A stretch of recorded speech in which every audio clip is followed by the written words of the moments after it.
I have today signed an executive order providing for the establishment of a Peace Corps on a temporary pilot basis. I'm also sending to Congress a message proposing authorization of a permanent Peace Corps.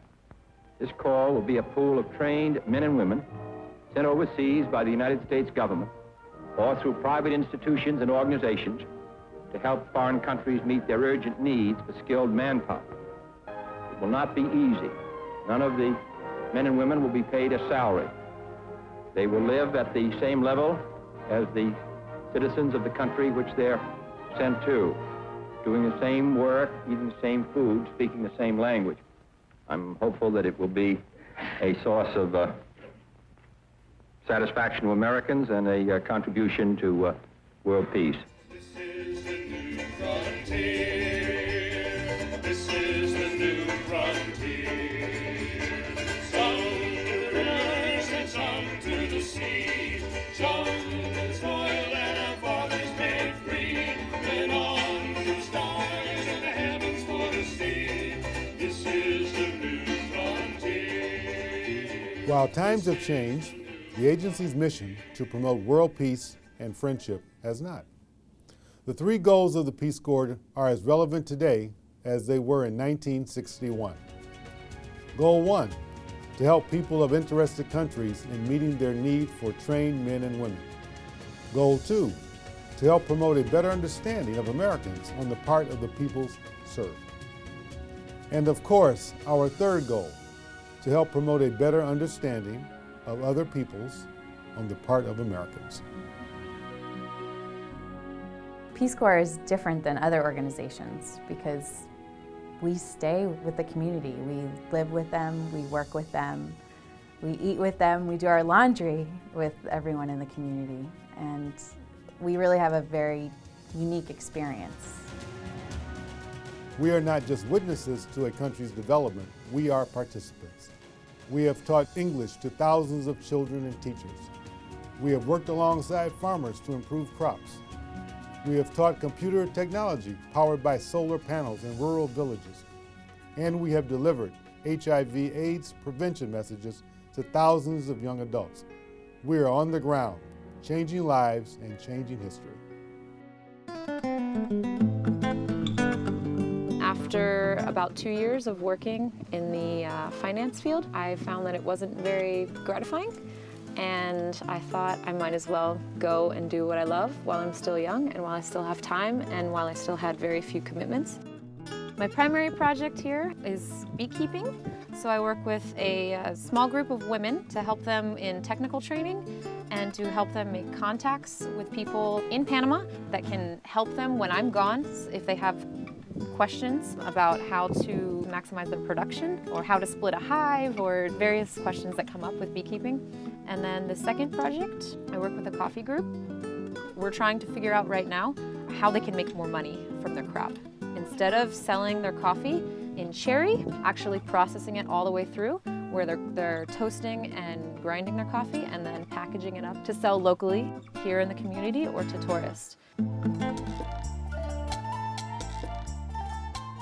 I was active in college with a lot of different organizations and just a lot of ideas of the world and what was out there, and I kind of wanted to see it and at the same time do something to give back to other people. I'm able to do secondary education.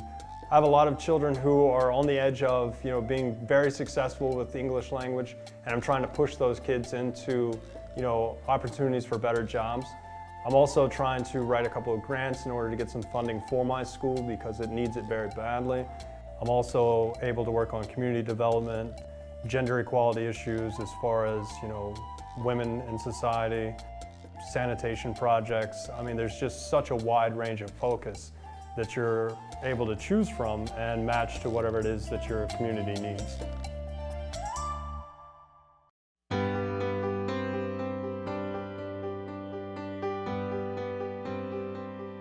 From an early age, I had an interest in the wider world beyond the boundaries of the United States. I think there were a number of my generation who were particularly inspired by President Kennedy and his call to join the Peace Corps. How many of you who are going to be doctors are willing to spend your days in Ghana, technicians or engineers? How many of you are willing to work in the Foreign Service and spend your lives traveling around the world? John Kennedy called Sergeant Shriver and said, okay, I want you to take this over and do this, start the Peace Corps. And he said, look, you should give this to one of your friends. This is a political plum. And John Kennedy said, no, Sarge, you don't understand. Everybody says this is going to be a lemon, so it's easier to fire a relative than a political crony. And so Sarge gathered a group of people around a table in the Mayflower Hotel, and they began to put all the pieces together to what would become, I think, one of the most important social movements in this country and in the world. I realized that we had to get it right. The White House thought that. By the time we were out in the open and running and expanding, we were in pretty great shape. I think in the first year of Peace Corps, there must have been 11 or 12 countries that were the first groups. And we were the first to Asia, but Ghana was the first overseas. There's a lot of competition among those first groups about who was really first, who was first into training, who was first overseas, etc. I feel proud to have been in the first groups because I think we made it possible, in a way, for all the later groups by all of us sort of making it work, even when the it was fairly ill-defined. It was much more of an idea, a force, and we were going out to make it happen. There were, at the time, a lot of young people coming out of college, or in college, whose mantra was, I need to find myself. I don't know who I am, I don't know what I am. I've had all this education, I don't know what I'm going to be. And the Statue of Liberty ad, in which the statue arm is diverted out to sea, was aimed directly at them. And at the time, there was this wonderful movie with Dustin Hoffman, The Graduate, where he was being importuned to go in the plastics business, in which we copied that. It worked. It was a very compelling message, and that was probably as good an example as any we did. One word for you. Just remember it. One word. Plastics. There's time enough to start a good career. First, find out something about life. If you don't, you may never learn that money isn't the only thing in it.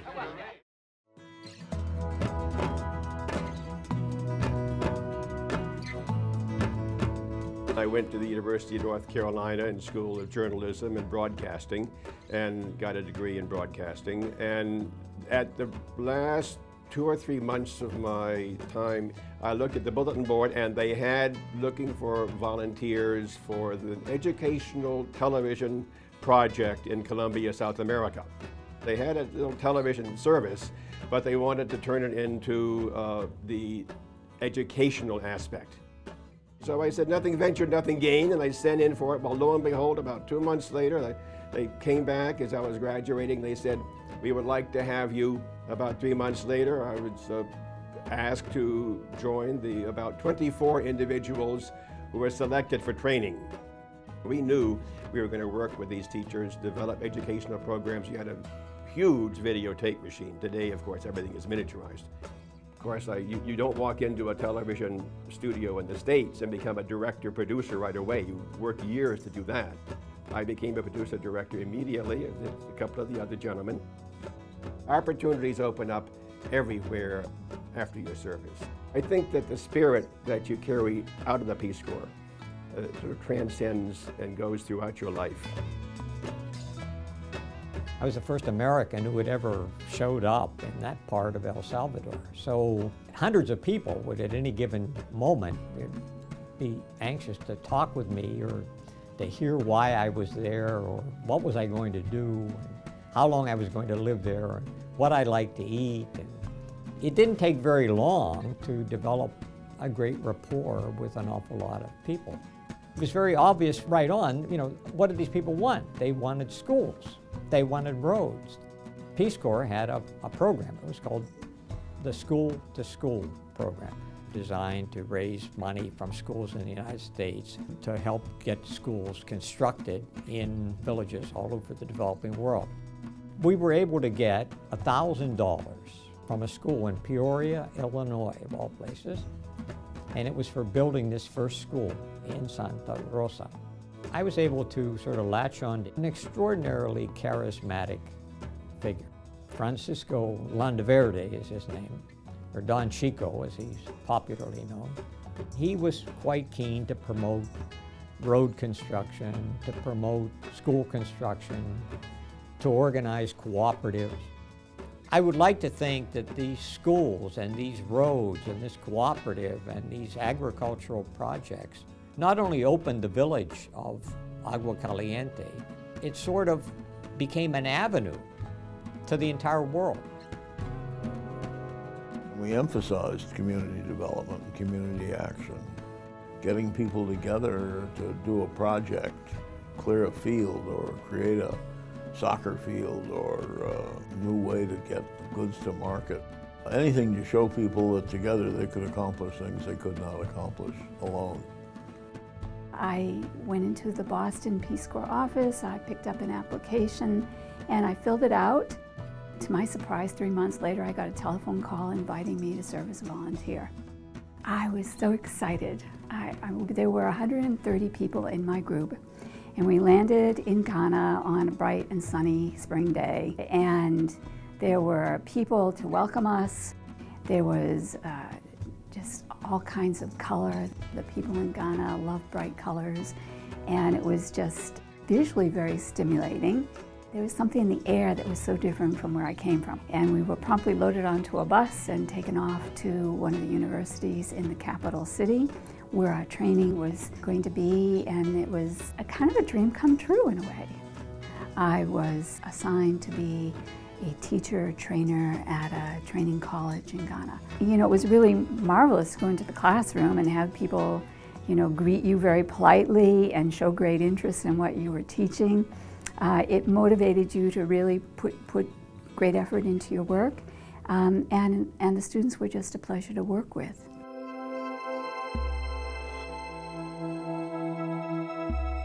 I think that the volunteers who were joining in the late 70s and early 80s were people who, in a way, had recovered the notion that John Kennedy had in the first place. That is, they wanted to put a real face and a generous face on the United States in these third world countries. And they felt that the Vietnam War had put us at a disadvantage, and many people around the world concluded that was who we were, and they wanted to say, no, that's not who we are. We are also very dedicated to achieving a more peaceful world and achieving a world in which development in your country and other countries like yours contributes to a more peaceful world.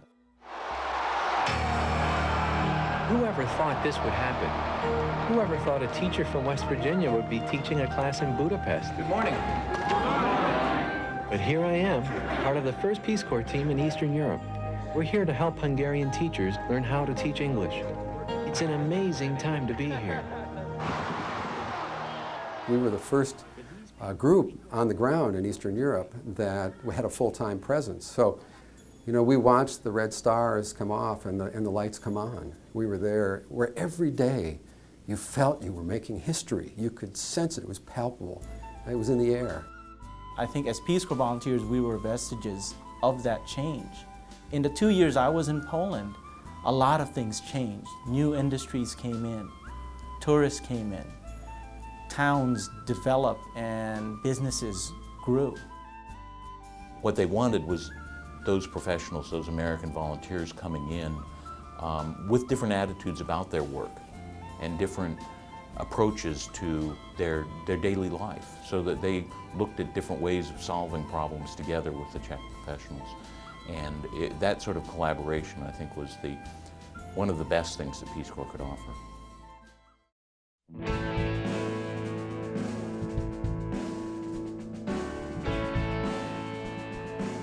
If Sergeant Shriver were here, I know he would say that the Peace Corps has to be bolder, bigger, and better. it has to be a 21st century Peace Corps. My alarm clock was a rooster. Beans for breakfast, beans for lunch, beans for dinner. We ate a lot of beans. I learned a third language. My seatmate on the bus was a goat. Always include the village elders, always. My morning commute was by canoe. After 2 months, I was ready to quit, but after 2 years, I didn't want to leave. The thing that's so exciting to me about Peace Corps really is the transformation that takes place both in the lives of the volunteers but also in the lives of the communities. I wanted to go to a developing country, spend some time living and working with people who are working very hard themselves to develop their countries, just to see what kind of cultural and social kinds of things I was missing just studying this really academically.